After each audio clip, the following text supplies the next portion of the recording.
As more and more 6th generation fighter jets are being developed, Renee and I decided for our next remote-controlled 3D printed jet project, we would turn our attention towards a similar design or a flying wing design.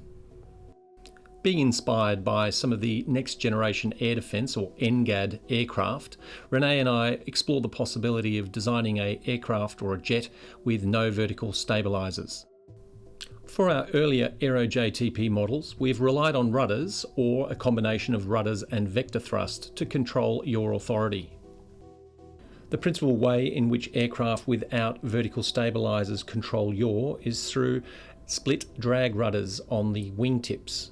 And in this particular sketch of a B-2 Spirit bomber, you can see those drag rudders. As the name suggests, a drag rudder is essentially an air brake on the outer wingtips of an aircraft, slowing the air down on that particular side of the plane and causing it to yaw in that direction.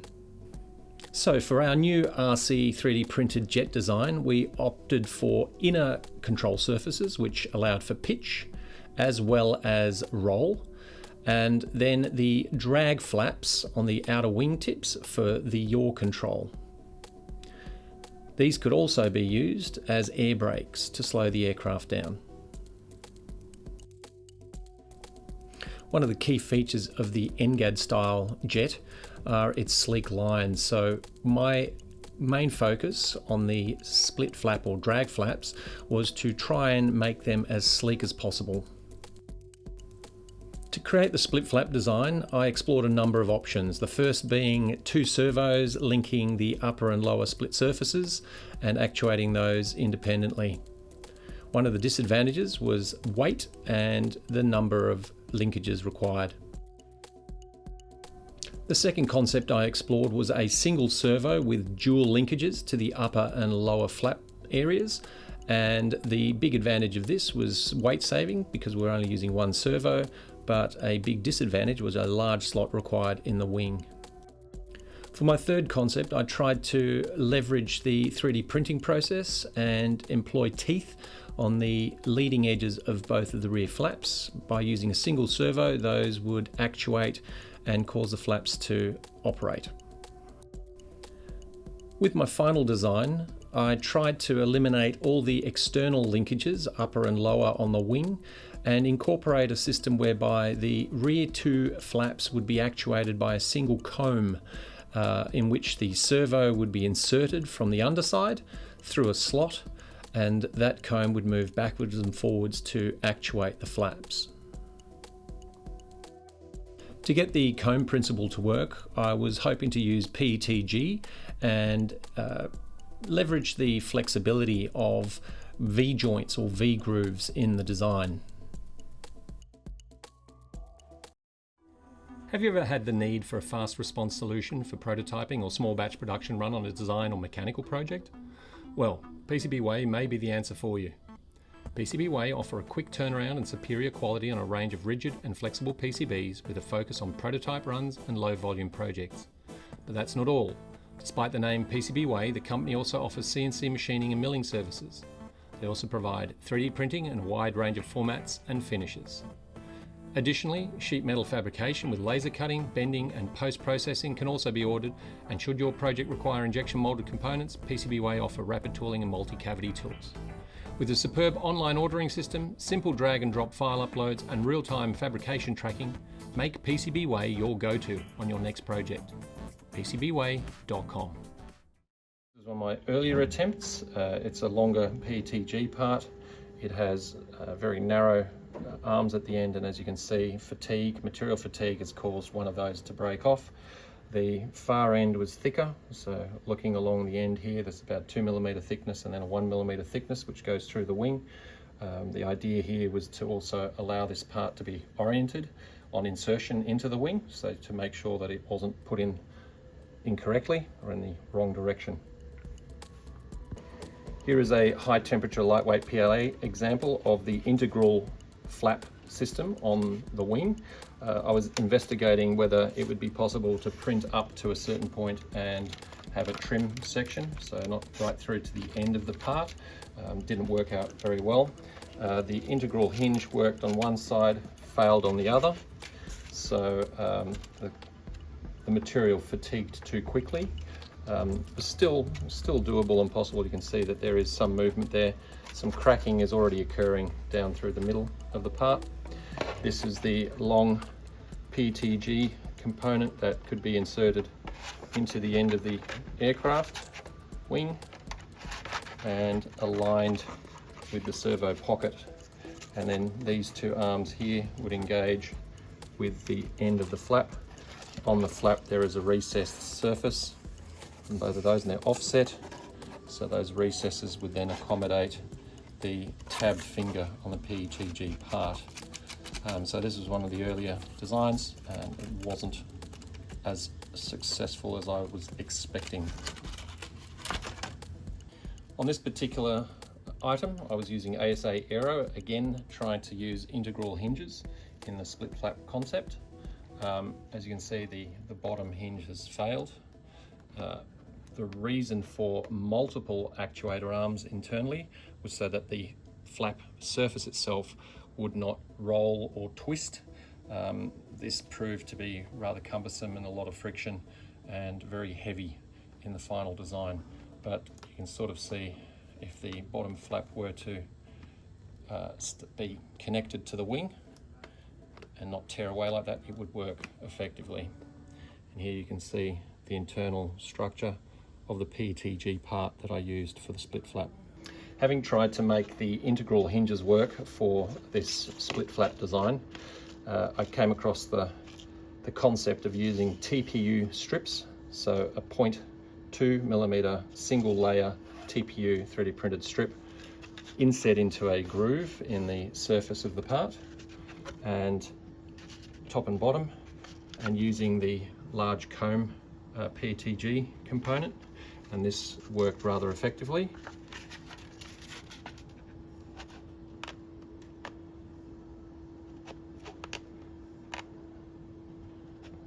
The friction is still quite high, and that's due to the orientation of these PTG fingers at the rear of the flap, but at least the TPU hinges would be more durable and last longer than the integral hinges of ASA Aero or lightweight PLA.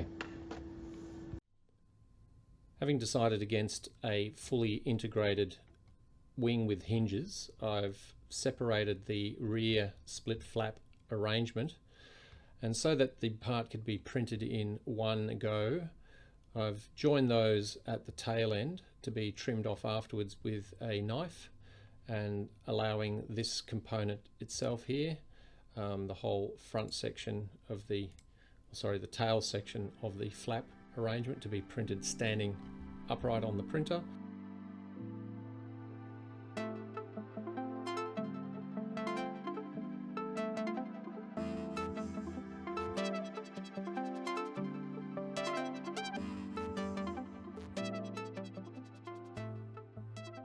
And the front section of the wing also to be printed upright on the printer here.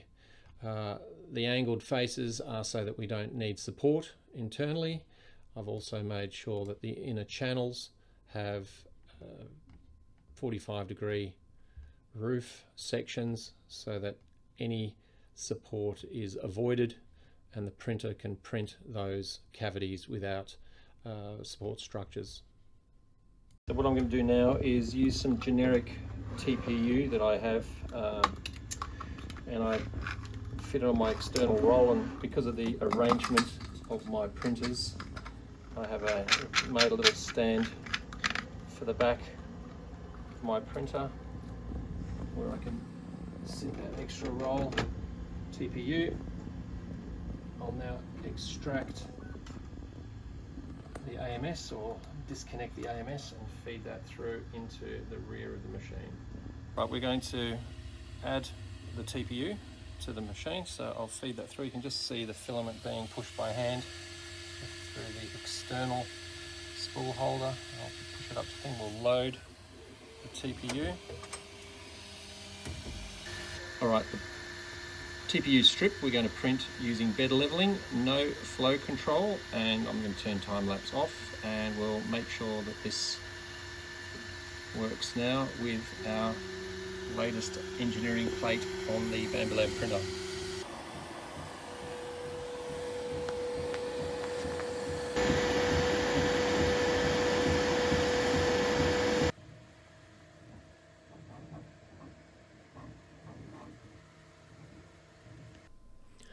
With a successful TPU strip printed, I used a spatula to carefully lift up the tail end of it, making sure not to stretch the part, and at one point it just beautifully peeled away from the print bed.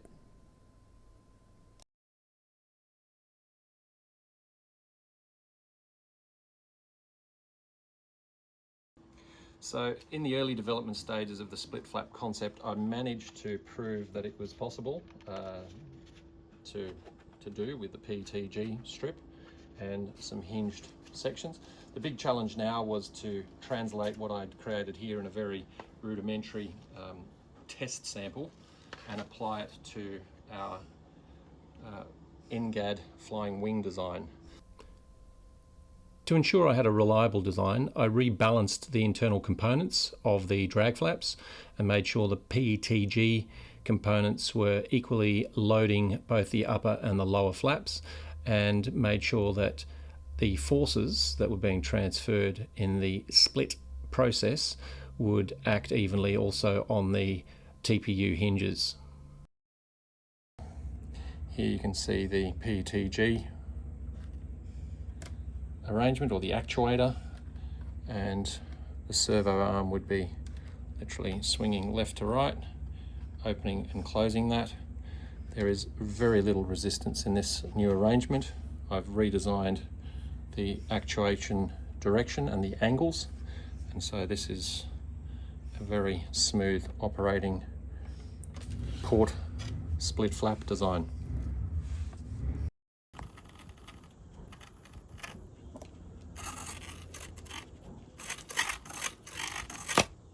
So now it was a moment of testing of the actual drag rudders using the appropriate servos and installed electronics.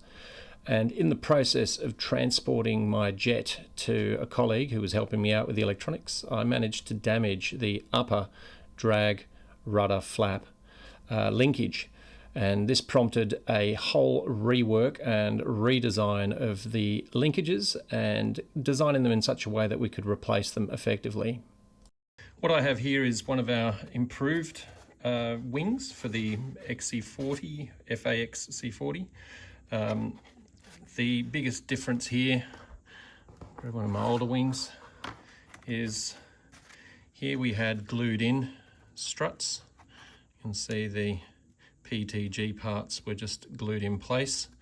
On transport, I managed to break one of the hinges and it posed a bit of a problem. So I was able to resurrect it by dremeling out that part of the wing. So in this instance here, this is the wing which was damaged.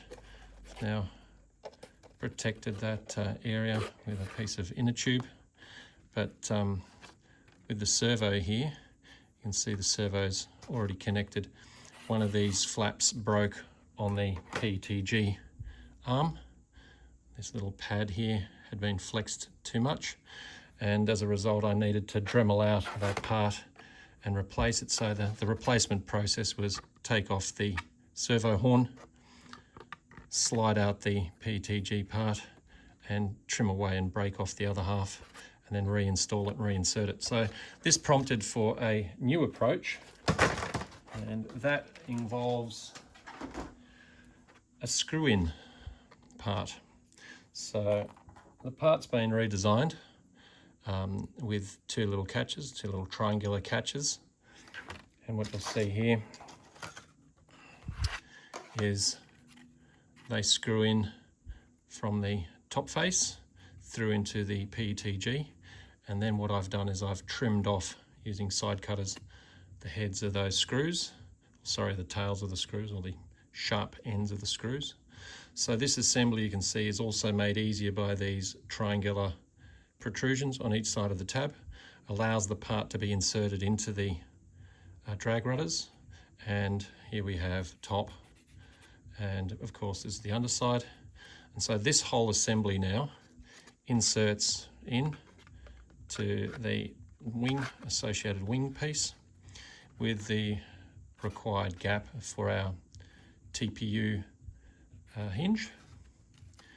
And the beauty of this approach now is that it can be assembled like this. So by screwing the parts together, we allowed the items now to be able to be sit like so, and we can screw those parts or glue the parts together accordingly. So by assembling now, the assembly process is fairly basic. Using the two grooves that we've got down the sides of the wing section, run a thick CA glue along those faces and distribute it nicely up towards that straight line, or the little edge that I've got there as a reference edge. And by placing the wing down on a flat surface,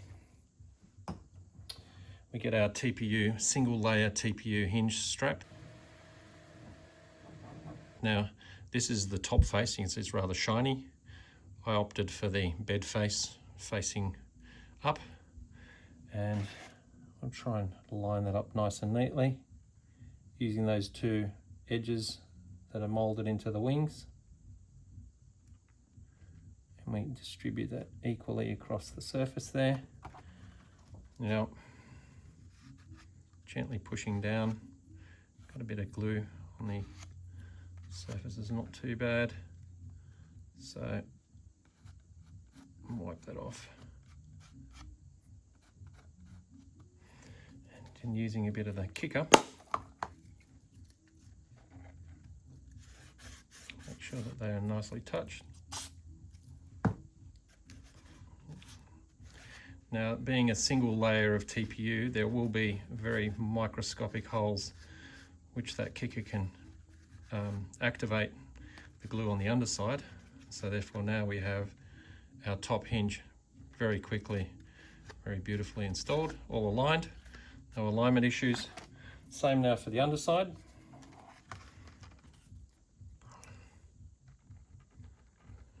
Run that glue along those two grooves in the wing section again, and just spread that out.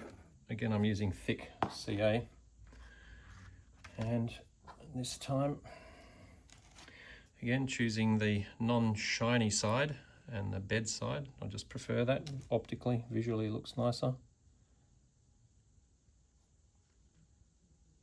We glue that in place and just drag that up a little. Center it nicely on that slot. That's much cleaner than before. I didn't go so extreme with my glue, and just hit that with a bit of zip. Now you can see, because I've been laying it on the table, the wings are already set at the right angle. There's no real proper split there apart from the screw head. So that now is a very clean result for the drag rudder split flap. We just wait for that to activate here, make sure that everything's glued. Wipe off the activator here and just quickly test.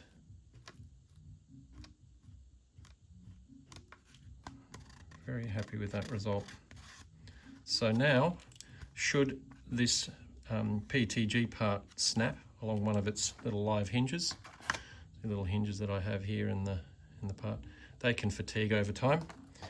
If they do snap, we can now unscrew from the outside, both sides, slide that part out. So, unscrew the servo horn, of course, on your servo, and then reinsert a 3D printed part, and we can then reinstall the drag rudders. So, neat, quick solution to replacing a damaged drag rudder linkage rod. But very happy with that result.